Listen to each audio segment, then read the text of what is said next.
তখন এই মসজিদ ভাঙার জন্য পুরা সিলেটের মুসলমান তারা একত্রিত হয়ে মসজিদ ভাঙতে গিয়েছিল। তখন কিন্তু বেরলভী, দেওবন্দি, ওই নকশবন্দি যত তরিকাওয়ালা আছে নিজেদের মধ্যে যতই বিভেদ থাক, কিন্তু আহলে হাদিসকে নস্যাৎ করার জন্য, আহলে হাদিসের বিরুদ্ধে তারা সবাই এক। যেমন মুসলমানের বিরুদ্ধে সব কাফের এক, আহলে হাদিসের বিরুদ্ধে তারা কিন্তু সবাই কি এক। আপনি তাদের রক্তকে হালাল মনে করতেছেন, আপনি একজন মাজার পূজারী, আর আপনি একজন মাযহাবী, আপনি একজন রসুলের তরিকা ছাড়া অন্য কারো তরিকায় চলা মানুষ। আপনার আকীদার মধ্যে তাওহীদ নাই, আপনার আমলের মধ্যে সুন্নত নাই, বরং কথায় শিরিক, কর্মে শিরিক ভরা। অথচ আপনি আমার প্রোগ্রামকে বানচার করতেছেন এই বলে যে এরা হলো নাম কেউ আসতে মুসলমান, এরা বাতিল। তো এটা বিজয়ী হবেই, কারণ সত্য আল্লাহর পক্ষ থেকে, আর এই সত্যকে বিজয় করবে কে? আল্লাহ সুবহানাহু ওয়া তাআলা। আত্মাহারিক টিভি, ওহির আলোয় উদ্ভাসিত জীবনের জন্য। আমরা তিনটা জিনিস প্রত্যেক দিন সালাতের মধ্যে বলি, আয় আল্লাহ শুধু তোমার ইবাদত করি, তোমার কাছে সাহায্য চাই। আচ্ছা, এই প্রথম আয়াতকে যদি আমরা দেখি, আজকে সিলেটের মুসলমান যারা আহলে হাদিস আন্দোলনের প্রোগ্রামকে যারা বানচাল করেছে, বলেন তো দেখি এই আয়াতের প্রকৃত হকদার কারা? এই আয়াতের প্রকৃত হকদার একমাত্র আহলে হাদিস। তারা নিজেকে আহলে হাদিস বলুক, সালাফি বলুক, আর মুহাম্মাদি বলুক, নিঃস্বার্থভাবে যারা কোরআন এবং হাদিসের অনুসরণ করে, আপনি সারা পৃথিবীতে তাদের দিকে তাকিয়ে দেখেন, তাদের না কোনো খানকা আছে, আর না তাদের কোনো মাজার আছে, আর না তারা আল্লাহ ছাড়া গায়রুল্লাহর জন্য কোনো রকম ইবাদতকে তারা সাব্যস্ত করে, না আল্লাহ ছাড়া গায়রুল্লাহর কাছে কোনো রকমভাবে চাই। তারা একমাত্র আল্লাহকে মাবুদ বলে বিশ্বাস করে এবং তাদের জীবন পরিচালনা করে নবী মুহাম্মদুর রাসূলুল্লাহ সাল্লাল্লাহু আলাইহি সাল্লামের বাতলানো তরিকা অনুযায়ী। আর আহলে হাদিস ছাড়া এই পৃথিবীতে যত নামী মুসলমান আছে, এরা হয় নবীর তরিকা ছেড়ে অন্য কোনো ইমাম, অন্য কোনো মাযহাব, অন্য কোনো তরিকার অনুসরণ করে, আর না হয় তারা সরাসরি গায়রুল্লাহর কাছে সেজদা করে, গায়রুল্লাহর ইবাদত করে। আমার কথা মনে বুঝে আসে নেই? যারা মাজারে যায়, সেখানে যায় তারা বলে তাজিমি সেজদা করতেছে, সেখানে যায় মান্নত করতেছে, সেখানে যায় তারা আশা আকাঙ্ক্ষা করছে, কিছু চাচ্ছে, কিছু পাচ্ছে। এটা কি? এটা কি ইয়্যাকা না'বুদু ওয়া ইয়্যাকা নাস্তাঈন কি এটা সাপোর্ট করে? এটা এর পরিপূর্ণ বিপরীত না? তাহলে এই ধরনের লোকের সংখ্যা কত বেশি? প্রায় বলতে গেলে 99% সূরা পড়তেছে, আয়াত পড়তেছে, কিন্তু আয়াতের অর্থ বোঝেনি, এই আয়াতের বাস্তবতার সাথে তাদের না আমল আছে না আকীদা আছে। তারা এক আল্লাহর ইবাদতও করে না, আর শুধু আল্লাহর কাছেও চায় না। ঠিক আছে? আর তাদের ইমাম যদি জিজ্ঞাসা তোমার ইমাম কি, এ বলবে আমার ইমাম আবু হানিফা। তোমার ইমাম কে? আমার ইমাম শাফি। তোমার ইমাম কি? ইমাম আহমদ বিন হাম্বল। তুমি কোন তরিকায়? আমি নকশবন্দির তরিকায়। তুমি কোন মাযহাবে? আমি অমুক মাযহাবে। তোমার কোন তরিকা? আমি অমুক তরিকায়। আহলে হাদিসকে জিজ্ঞাসা তোমার ইমাম কে, কি বলবে? আমার ইমাম নবী মুহাম্মদুর রাসূলুল্লাহ সাল্লাল্লাহু আলাইহি সাল্লাম। কি এতে কোনো সন্দেহ আছে? এতে কোনো রকম সন্দেহ আছে? আমাদেরকে কোনো মাযহাবী কোনো পরিচয় আছে?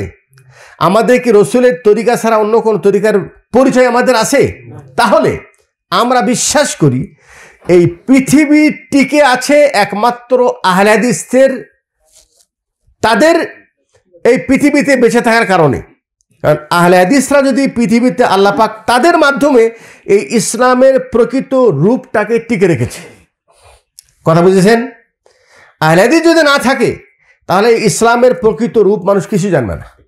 এই জন্য আপনি শাহজালাল মাজারে যে যদি আপনি ওই কি নাম গজার মাছকে যদি খাতে দেন, তাহলে তাদের কাছে আপনি প্রকৃত মুসলমান।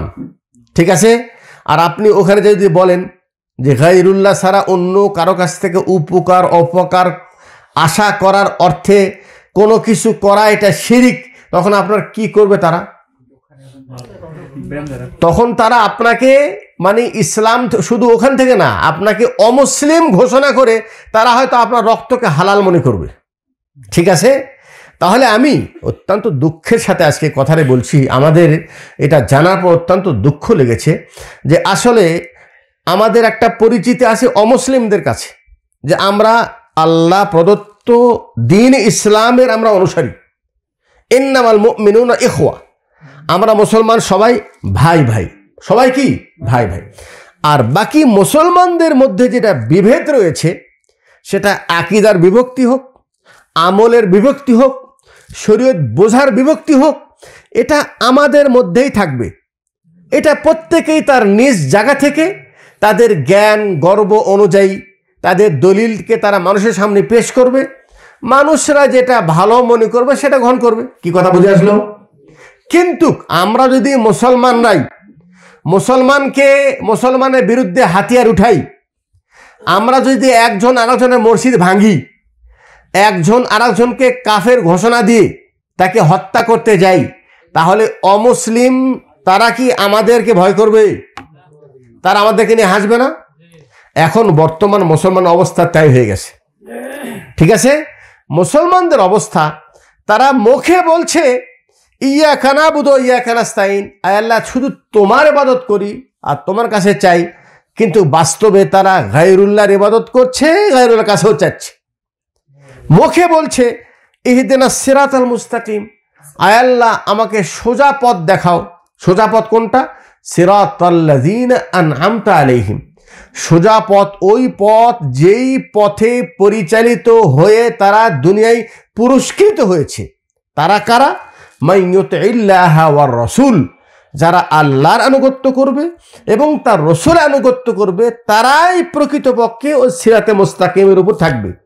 তাহলে এই আয়াতের আলোকে আহলে হাদিসরা তারা সিরিফ পবিত্র কোরআন এবং সহিহ হাদিসের অনুসরণ করে, অথচ আপনি তাদের রক্তকে হালাল মনে করতেছেন। আপনি একজন মাজার পূজারী, আর আপনি একজন মাযহাবী, আপনি একজন রসুলের তরিকা ছাড়া অন্য কারো তরিকায় চলা মানুষ। আপনার আকীদার মধ্যে তাওহীদ নাই, আপনার আমলের মধ্যে সুন্নত নাই, বরং কথায় শিরিক, কর্মে শিরিক ভরা। অথচ আপনি আমার প্রোগ্রামকে বানচার করতেছেন এই বলে যে এরা হলো নাম কেউ আসতে মুসলমান, এরা বাতিল। ঠিক আছে, আর একটা অপবাদ দিচ্ছে যে আমরা নাকি আওয়ামী লীগের দোষর ছিলাম, নাউজুবিল্লাহ। অথচ আওয়ামী লীগ কিনা হাসিনাকে মা জননী কে বানাইছে বলেন দেখি? তারা, এই কমেরা। সার্টিফিকেটকে তারা সরকারি অনুমোদন দিয়ে তাদের মা হয়ে গেছিল কয়দিন আগেই আমরা তাদের মুখ থেকে মানে সরাসরি জনগণের সামনে বক্তব্য দিচ্ছে যে জননেত্রী হলো ইনি জান্নাতি। ইনি কি জান্নাতের সার্টিফিকেট যারা দিল তারাই কিন্তু কি আহলে হাদিস, মানে এই জলসাটা বন্ধ করার জন্য আমাদের প্রতি মিথ্যা অপবাদ দিচ্ছে যে এরা হলো আওয়ামী লীগের দোসর, নাউজুবিল্লাহ। তাহলে আমাদেরকে যে তারা অমুসলিম ঘোষণা করলো, এটা যেরকম একেবারে দিনকে রাত বানিয়েছে, সত্যকে মিথ্যা বানায় মিথ্যা অপবাদ দিয়েছে, ঠিক তেমনই রাজনৈতিকভাবে আমাদেরকে যে দোষারোপ করছে, এটাও কিন্তু পরিপূর্ণ পুরোটাই মিথ্যা। মনে রাখবেন, মিথ্যা চিরদিন টিকবে না। মিথ্যা সাময়িক কাউকে হয়তোবা কিছুটা হলে তাকে শান্ত দিতে পারে, কিন্তু মিথ্যা এটা তো মিথ্যা, এর দ্বারা কেউ না পৃথিবীতে কোনো শান্তি পাবে, আখিরাত তার জন্য আগুন অপেক্ষা রয়েছে। কিন্তু সত্যকে কেউ আটকে রাখতে পারবে না। সত্যকে কি কেউ আটকে রাখতে পারবে না? সত্য এটা বিজয়ী হবেই, কারণ সত্য আল্লাহর পক্ষ থেকে, আর এই সত্যকে বিজয় করবে কে? আল্লাহ সুবহানাহু ওয়া তাআলা। আর প্রকৃত ইসলামের ইতিহাস যদি আমরা দেখি, তাহলে ইসলামের সূচনা থেকেই রাসূল সাল্লাল্লাহু আলাইহি ওয়াসাল্লাম যখনই তার দাওয়াতি মিশন শুরু করেছে, তখন থেকে নিয়ে আজ পর্যন্ত সারা পৃথিবীর বাতিল তারা কিন্তু ইসলামের বিরুদ্ধে সবাই এক। হোক সে ইহুদি, হোক সে নাসারা, হোক সে অগ্নি পূজারী, হোক সে মূর্তি পূজারী, হোক সে হিন্দু, হোক সে বৌদ্ধ, তাদের মাঝে কিন্তু অনেক ইখতিলাফ রয়েছে। একজন আরেকজনকে ভ্রান্ত মনে করে, কিন্তু মুসলমানের বিরুদ্ধে তারা সব এক। তারা কি সব এক? কথা বুঝে আসলো? ঠিক তেমনি মুসলমানদের মধ্যে যত ফেরকা আছে, আপনি জানেন এই হানাফের মধ্যে একটা বড় ফেরকা দেওবন্দি, নাম শুনেছেন? আর একটা শাখা হলো বেরেলভি। একটা শাখা কি? বেরেলভি।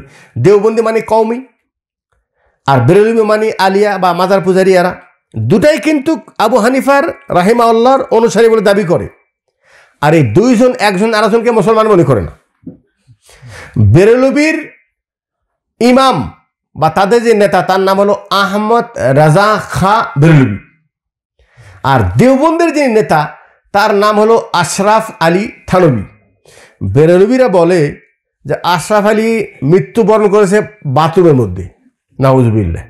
আর দেওবন্দিরা বলে যে আহমদ রেজা খা সে মারা গেছে বাথরুমের মধ্যে।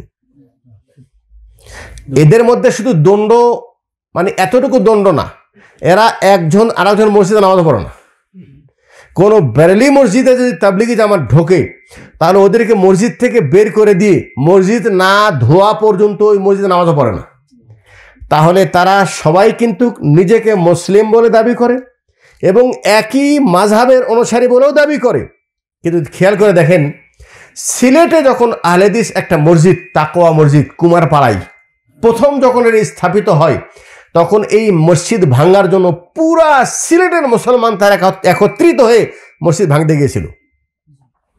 তখন কিন্তু বেরেলভি, দেওবন্দি, ওই নকশবন্দি যত তরিকাওয়ালা আছে, নিজেদের মধ্যে যতই বিভেদ থাক, কিন্তু আহলে হাদিসকে নস্যাৎ করার জন্য, আহলে হাদিসের বিরুদ্ধে তারা সবাই এক। যেমন মুসলমানের বিরুদ্ধে সব কাফের এক, আহলে হাদিসের বিরুদ্ধে তারা কিন্তু সবাই কি এক। এই পুরা সিলেট মসজিদ ভেঙতে গেলেও সেই মসজিদ এখন ইনশাল্লাহ 10 তলা ফাউন্ডেশন সেটা গঠিত হচ্ছে, আলহামদুলিল্লাহ। হ্যাঁ, সেটা একটা ইসলামিক বড় সেন্টার হিসেবে এখন রূপান্তরিত হয়েছে এবং সেখান থেকে আলহামদুলিল্লাহ দ্বীনে হক সিলেটের অঞ্চলে, প্রত্যন্ত অঞ্চলে হকের দাওয়াত পৌঁছে যাচ্ছে, আলহামদুলিল্লাহ। আর যেই সম্মেলনটা বাতিল করলো, এখানেও কিন্তু সিলেটের যত তরিকার মুসলমান আছে এরাও সব কিন্তু এক হয়ে গেছে, শুধুমাত্র আহলে হাদিসদেরকে ঠেকাও। আচ্ছা, আহলে হাদিসের বিষয়ে এত ভয় কেন এদের?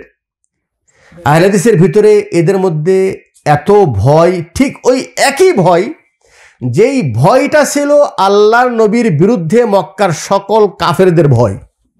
আরে বাবা, মুহাম্মদ সাল্লাল্লাহু আলাইহি ওয়াসাল্লাম তিনি তো একজন, আর তার বিপক্ষে তোমরা তো মক্কার সবাই।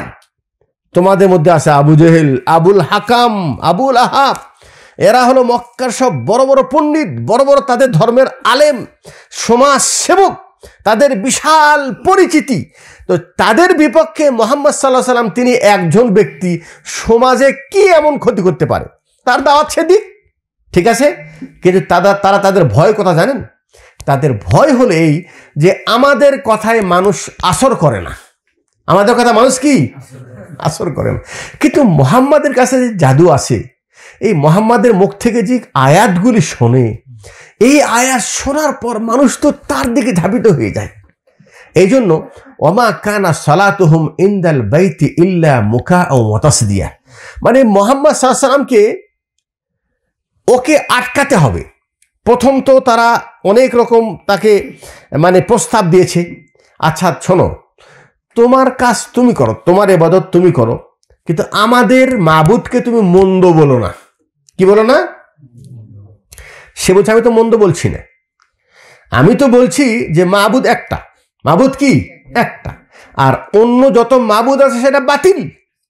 এটা তোমাকে যদি আজকে বিশ্বাস করো তোমার জন্য কল্যাণ, আর গায়রুল্লাহকে মেনে যদি মারা যাও তোমার ঠিকানা জাহান্নাম। এটা বলার জন্য আল্লাহ আমাকে পাঠাইছে, আমি এটা কেন বলবো না?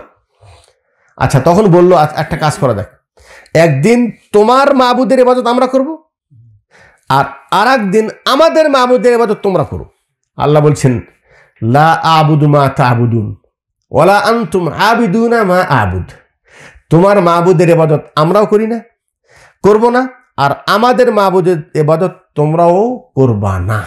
কারণ একটা হলো হক আর একটা হলো বাতিল, দুটাকে সামঞ্জস্য করে মিলায়ে কোনো সময় কাজ করা সম্ভব না, ঠিক আছে? আচ্ছা, তারপরে দুনিয়ায় লোভ দেয়, আচ্ছা তুমি তোমার এই দাওয়াত দ্বারা কি চাও? তুমি কি এই মক্কার রাজত্ব চাও? সুন্দরী নারী চাও? তাহলে এই আরবের সবচেয়ে সুন্দর নারী তোমাকে দিব। আর যদি তুমি মক্কার কোনো মানে রাজনীতিক কোনো প্ল্যাটফর্ম চাও, তাহলে আমরা সবাই তোমাকে বড় নেতৃস্থানে বসায় আমরা তোমায় সবাই তোমার অনুসরণ করব, কিন্তু তুমি আমাদের মাবুদের বিপক্ষে বলো না। আল্লাহ নবী সাল্লাল্লাহু আলাইহি ওয়াসাল্লাম কি করেছেন যে শোনো, তোমরা যদি আমার এক হাতে সূর্য দাও, সূর্যটা কি দিতে পারবে কেউ? এত বড় শক্তিশালী কাজও তোমরা যদি করো, মক্কার রাজত্ব তো দূরের কথা, সারা পৃথিবীর রাজত্ব যদি আমাকে দাও, আমার এক হাতে সূর্য দাও আর এক হাতে চাঁদ দাও, আর আমাকে যদি বলো যে আমি হক কথা বলবো না, আমি হক কথা বলবো, আমি তোমার রাজত্বও চাই না, তোমার সুন্দর নারীও চাই না, সারা বিশ্বের রাজত্ব আমি চাই না। কথা বুঝলেন? আমার দাওয়াত হলেই কুলু লা ইলাহা ইল্লাল্লাহ তুফলিহুন, কালেমা পড়ো লা ইলাহা ইল্লাল্লাহ, কামিয়াব হয়ে যাবে। এখন শয়তান এসে এরা মিটিং বসেছে, আচ্ছা একে তো বুঝাইয়া পারতেছি না, একে বাধা দিয়ে পারতেছি না, মারতে গেলেও পারে না, কারণ তার চাচা আবু তালেব মুসলমান না হলেও ভাতিজার গায়ে একটা আঁচ লাগুক সে সেটা বরদাস্ত করবে না। আল্লাহ পাক তাকে বংশীয়ভাবে এমন একটা মর্যাদার স্থানে রেখেছে, আরবরা সারা মক্কার মানুষ একত্রিত হলেও রাসূল সাল্লামের গায়ে আঁচ দেওয়ার মতো ক্ষমতা কারো নাই। আল্লাহ পাক এইভাবে তাকে সাপোর্ট করেছে, আলহামদুলিল্লাহ। ঠিক আছে, এখন তারা যখন কোনো কৌশলে, তারা কয়েকবার গেছে আবু তালেবের কাছে যে তোমার ভাতিজাকে সামলাও, তোমার ভাতিজাকে এই কর্ম থেকে বিরত রাখো। আবু তালেব সে জানে যে ভাতিজা এই কথা বলে, এই কথা তো আল্লাহর পক্ষ থেকে প্রদত্ত কথা, এটাকে বাধা দেওয়ার ক্ষমতা কারো নেই। ঠিক আছে, এই দিক দিয়েও পারলো না। লাস্টে কি মনে করলো জানেন? লাস্টে তারা একটা মিটিং বসলো যে কি করা যায়। প্রথমত চেষ্টা করেছে যে এর কথা যে শোনে সে তার প্রতি মুগ্ধ হয়ে যায়, এমনকি সালাত যখন শুরু করে তখন উনি যে কোরআন তেলাওয়াত পড়ে, কাফেররা সেই কোরআন শোনার জন্য কান পেতে রাখে, কারণ এই কোরআনের যে বাণী, এই কোরআনের যে মধুর্য, এটা তো কোনো সাধারণ মানুষের কথা না, এটা যার অন্তরে যায়, আল্লাহ যার হেদায়েত চায় তাকে যেন টেনেই আসে মোহাম্মদের কাছে, সে এসে বলে আমাকে কালমা পড়া, লা ইলাহা ইল্লাল্লাহ কালমা পড়ব। কথা বোঝেন নেই? দেখা যাচ্ছে তারা কোনো পন্থাতেই রসুলকে তার দাওয়াতি মিশন থেকে বাধাগ্রস্ত করার কোনো পন্থা পাচ্ছে না। লাস্টে কি পন্থা নিয়েছে জানেন? তারা মিটিং বসেছে কি করা যায়। তো কেউ বলছে ওকে মক্কা ছেড়ে ওকে একবার হিজরত করে বিদেশে পাঠিয়ে দাও, তারা কোনো ক্ষতি হবে না। আর একজন বলে যে ওকে তুমি যেখানেই পাঠাও ও সেখানে তার অনুসারী হবে, লাভ নেই। মক্কা থেকে মদিনা পাঠাও, ওখানে অনুসারী হয়ে যাবে। হাবশায় পাঠাও, সেখানে তার অনুসারী হয়ে যাবে, কারণ তার কাছে এমন জাদু আছে, জাদু তো নয়, হক। কি আছে? এমন হক আছে যে হকের বাণী যার কানে যাবে সে তার অনুসারী হয়ে যাবে। অতএব তাকে এখান থেকে বিতাড়িত করে অন্য জায়গায় পাঠায় লাভ নেই। শয়তান তখন মানুষের রূপে এসে বলছে উপায় একটাই, সেটা হলে তাকে হত্যা করো, তাকে কি করো? মেরে ফেলে দাও। সে যদি মরে যায় খালাস, এখন তার কথা তো কেউ শুনবেও না, তার মুখ থেকে আয়াতও কেউ শুনবে না, তার অনুসারী কেউ হবে না। তখন বলছে আসলে কথা তো ঠিক, এটাই পথ, এটা ছাড়া কোনো তার থেকে বাঁচার কোনো উপায় নেই। কথা বুঝে আসলো? আমার কথা বুঝে আসলো? এখন কি করতে হবে? বাড়ি ঘেরাও করো, কালকে সকালে যখনই ঘর থেকে বের হবে তাকে হত্যা করবো। তাহলে কি করবো? সারা রাত জেগে বাড়ি পর দিচ্ছে। আর আল্লাহ তাআলা বলছেন জিবরাইলকে পাঠায়, জিবরাইল মোহাম্মদকে বলো বাড়ি ছেড়ে এখন মদিনায় হিজরত করে চলে যাক। আচ্ছা, মদিনায় হিজরত করে চলে, চারিপাশে যে লোকজন তাকে পাহারা দিয়ে রাখছে, আল্লাহ বলছেন সে পাহারা দিয়ে থাকলেও তাদের মাঝ থেকে তুমি বের হয়ে চলে যাও, তোমাকে তারা কোনো ক্ষতি করতে পারবে না। চোখ মেলে তাকিয়ে আছে কখন বের হবে, চোখের সামনে দিয়ে বের হয়ে আল্লাহ নবী সাল্লাল্লাহু আলাইহি ওয়াসাল্লাম বাড়ি ছেড়ে হিজরত করে মদিনার উদ্দেশ্যে বের হয়ে গেলেন। তারা সকাল পর্যন্ত তাকায় আছে। তাহলে মিথ্যা মিথ্যা, বাতিল বাতিল, কিন্তু সত্যর বিজয় হবে। সত্যর বিজয় কি হবে? আচ্ছা, এখানে একটা শিক্ষা, সেটা হলেই মুহাম্মদ সাল্লাল্লাহু আলাইহি ওয়াসাল্লাম একজন ব্যক্তি, আর তাকে আটকাতে গিয়ে তাদের এত মাথা ব্যথা কেন? এই জন্য যে মুহাম্মদ সাল্লাল্লাহু আলাইহি ওয়াসাল্লামের কথা যার কানে যায় সে তার মুগ্ধ হয়ে যায়। অতএব তাকে হত্যা না করে উপায় নাই বাঁচার। কথা বুঝে আসলো? এই ইসলামের ওই দিন থেকে যে কৌশল কাফেররা, ওই দিন থেকে যে কৌশল তারা অবলম্বন করেছে, আজ পর্যন্ত ইসলামের বিপক্ষে, সঠিক ইসলামের বিরুদ্ধে বাতিল্লা ওই একই কৌশল অবলম্বন করে।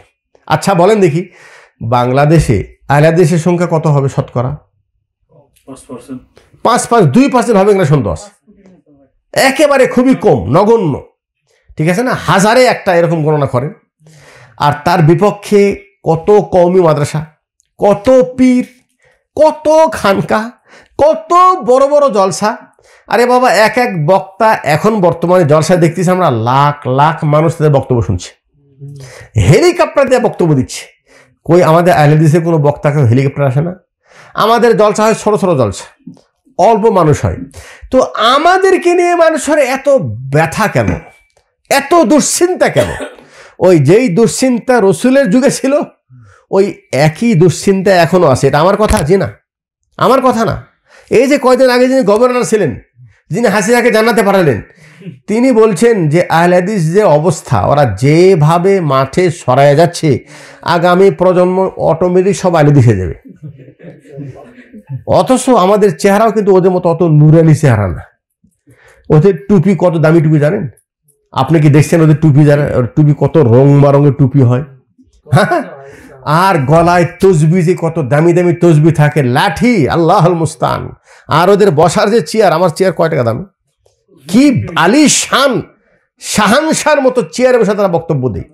এই নুরানি চেহারা, এত বড় বড় প্রতিষ্ঠান, এত বড় বড় মুরিদ, এত সংখ্যায় মুরিদ, এত মানুষের সংখ্যা, তারপরে দু একটা মসজিদ, কোথাও যদি টিন শেটের একটা মসজিদ বানাইছে মাত্র প্রবাসী কোনো ব্যক্তি, প্রবাসী মানুষ যে সত্য দিন বুঝেছে, জেনেছে, সে চাচ্ছে আমি আমার পরিবার নিয়ে আমি সঠিক দিনের উপর আমল করতে চাই, আলাদা একটা টিন শেড মসজিদ বানায় তার কিছু দিনী ভাইয়েরা তারা রসুলের সুন্নত তরিকায় তারা নামাজ পড়ার একটা মসজিদ বানাইছে। এখন এই মসজিদ, ওই এলাকার সব মসজিদ তো তাদের, যত নামি দামি বড় মসজিদ সবই তো তাদের। এই সবগুলো মানুষের মাথা ব্যথা, ওরে বাপরে, এরা আসলো কোত্থেকে? এরা আজকে এই টিনে মসজিদ দিয়েছে, এরা আস্তে আস্তে আমাদের এলাকা দখল করবে। আরে বাবা, আমি যে বেচারা মসজিদ বানাইছে তো আলেমও না, সে হয়তো প্রবাস থেকে গেছে, আলেমও না। এর ভয় কেন? জি, একটা ভয় আছে, সেটা হলে যে আহলে হাদিস আলেমরা বক্তব্যের মধ্যে সুরও দেয় না। সুর দেয়? গজলও গায় না। গজল গায়, মানুষকে হাসায় কাদায়ও না। আবার এদের চেহারাও অত ভালো না, এদের নাম দাম অত না, এরা হেলিকপ্টার দিয়ে আসে না। কিন্তু এদের মানুষ জলসা বক্তব্য শুনে সব এদের ভক্ত হয়ে যায়। কি হয়ে যায়? হচ্ছে কি হচ্ছে না? হচ্ছে কি হচ্ছে না? এই ওই দিনে যে ভয় ছিল, সেই ভয় এখনো বাতিলের মাঝে কাজ করতেছে। এই ভয় এখন কি বাতিলের মধ্যে কাজ করতেছে। এই জন্য সিলেটে একটা মাদ্রাসার ময়দানে একদিন একটা জলসা করলে পুরা সিলেটের মানুষ কি তারা কি করবে বলেন? কি এমন ক্ষতি হবে? এটা একটা বিষয়। আসলে ক্ষতি কিছু না, তারা জানে যে এদের কথার মধ্যে আকর্ষণ আছে। কি আছে? সে আকর্ষণটা কি? তারা হক কথা বলে। তাদের মুখ থেকে বহু বক্তব্য শুনেছেন যে আহলে হাদিসদের বক্তারা শুধু কোরআন হাদিসের কথা বলে, কিসসা কাহিনী বলে না। শোনেন এটা? হ্যাঁ, আলহামদুলিল্লাহ, তাদের মধ্যে যে বক্তাগুলি আমাদের অনুসরণ করে, তাদের বক্তারা যারা কোরআন হাদিস ভিত্তিক বক্তব্য দিচ্ছে, তাদেরও কিন্তু অনুসারী বহু জনপ্রিয় হয়ে গেছে। হ্যাঁ, আর যারা কিসসা দিয়ে বক্তব্য দেয়, হ্যাঁ, ওদের বক্তব্য আজকাল মাঠে কেউ খায় না, ওরাই সেটাকে প্রত্যাখ্যান করেছে। তো তারা দেখতেছে এদের থেকে বাঁচার একটাই উপায়, সেটা কি? এদেরকে হত্যা করো যেখানেই পাও। কথা বুঝে আসছেন তো? এদের মসজিদ ভেঙে ফেলে দাও। এরা যেখানেই কোনো জলসা জুলুস করবে সেখানে তাদের বাধাগ্রস্ত করো। এই জন্য সারা সিলেটের আলেম জনতা একসাথে হয়ে আগামীকাল সে যে জলসা ছিল, হ্যাঁ, সম্মেলন ছিল, এটাকে বানচার করেছে। আমি তাদেরকে আমার এই ছোট্ট জায়গা থেকে একজন মুসলিম ভাই হিসাবে তাদেরকে বলতে চাই, ভাই, আপনি একজন মুসলমান, আপনার চেষ্টা থাকা উচিত যে আপনি এমন কর্ম করেন যে কর্মের কারণে আল্লাহ যেন আপনার প্রতি সন্তুষ্ট হয়ে জান্নাত দেয়।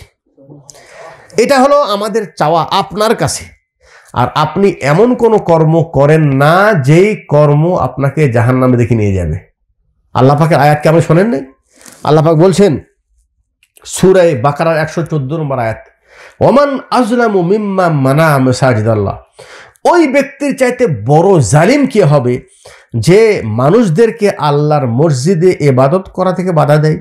আই ইউযকারা ফিহা, ওই মসজিদে আল্লাহর গুণগান হোক, আল্লাহর দিন নিয়ে আলোচনা হোক, আল্লাহর নাম নিয়ে আলোচনা হোক, সেটাকে আল্লাহর জিকির হোক, এটা থেকে তারা মানুষদেরকে বাধা দেয়।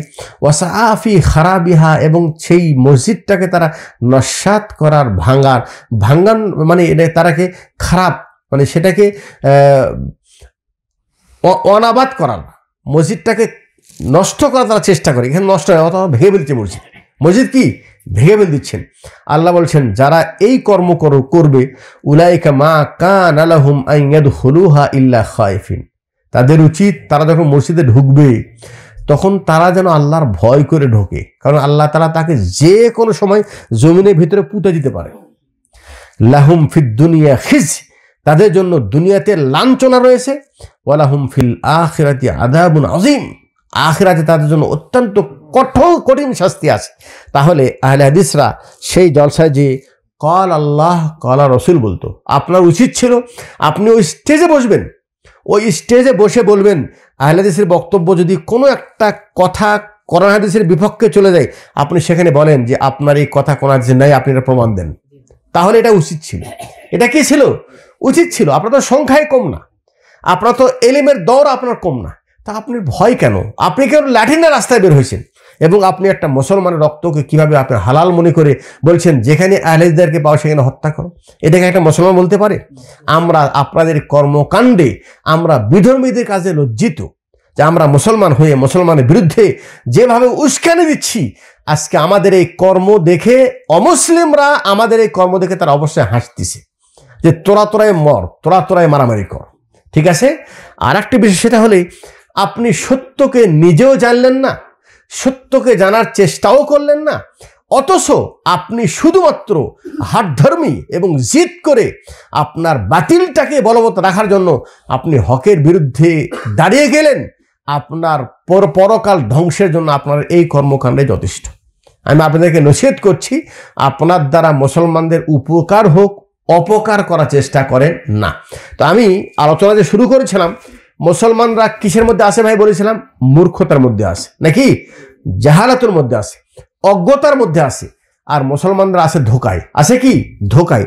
তার মধ্যে একটা এটা বললাম যে মুসলিম হয়ে তুমি কিভাবে মসজিদ ভাঙতে আসো আরেক মুসলমানের, তুমি মসজিদ হয়ে আরেকটা মুসলমানের বক্তব্যকে তুমি কিভাবে সেটাকে তুমি বানচার করার চেষ্টা করো।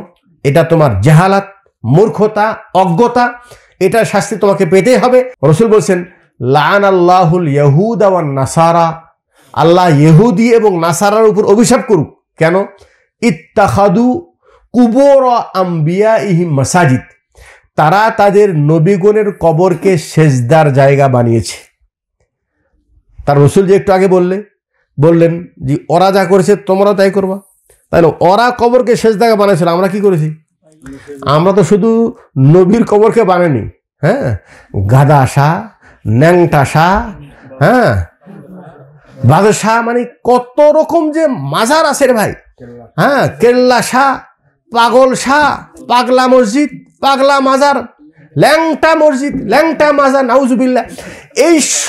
এই সব জায়গায় সেজদা করে হিন্দুরা, মুসলমানরা। আর মনে রাখবেন, যেই মুসলমানরা এই ন্যাংটার মাজারে পূজা করে সেই মুসলমানরা আহলে হাদিস জলসাকে তারা বানচার করার জন্য সরকারের কাছে তারা জোর দাবি জানাচ্ছে এবং তারা শক্তি প্রয়োগ করেছে, যে শক্তি তাদের বেশি। এই জন্য তারা রাস্তায় নেমেছে যে কোনো ক্রমেই আহলে হাদিসদের কোনো জলসা করতে দেওয়া যাবে না।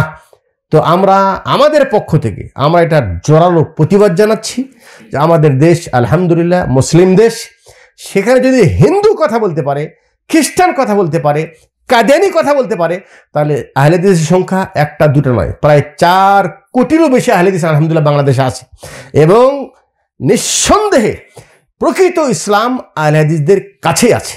অতএব আহলে হাদিসের বিরোধিতা করা মানে আপনি কিয়ামতকে তাড়াতাড়ি ডেকে নিয়ে আসতেছেন। এরা যদি দুনিয়া থেকে চলে যায়, তোমার এই মাজার পূজারি আর এই গায়রুল্লাহর ইবাদত আরো বেড়ে যাবে। তখন আল্লাহর ইবাদতকারী প্রকৃতপক্ষে কেউ থাকবে না, আল্লাহ কিয়ামত চলে আসবে।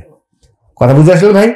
আপনাকে বলছি, আপনি আপনার আমলকে নষ্ট করেন না, আপনি আপনার আখিরাতকে নষ্ট করেন না, এমন কোনো ষড়যন্ত্র করেন না যার দ্বারা আপনার আমলটা নষ্ট হয়ে যাবে। আল্লাহ রাব্বুল আলামিন সারা বিশ্বের মুসলমানদেরকে সঠিক দিন বোঝার তৌফিক দান করুন। বিশেষ করে বাংলাদেশে আমাদের মুসলমান ভাই দিন সম্পর্কে তারা অনেক অজ্ঞ, জাহালাত, মূর্খতা আছে। আল্লাহ তুমি তাদের জাহালাতকে দূর করে দিয়ে, আমি বলছি না যে আহলে দেশের দিন গ্রহণ করুক, আমি দোয়া করছি আল্লাহ আমাদের দেশের মুসলমানদেরকে ইসলামের প্রকৃত রূপ চিনার তৌফিক দান করো। আল্লাহ সঠিক ইসলামে তাদের ফিরে এসো এবং তাদেরকে সেই সঠিক ইসলামের সহযোগিতা করার তৌফিক দান করো।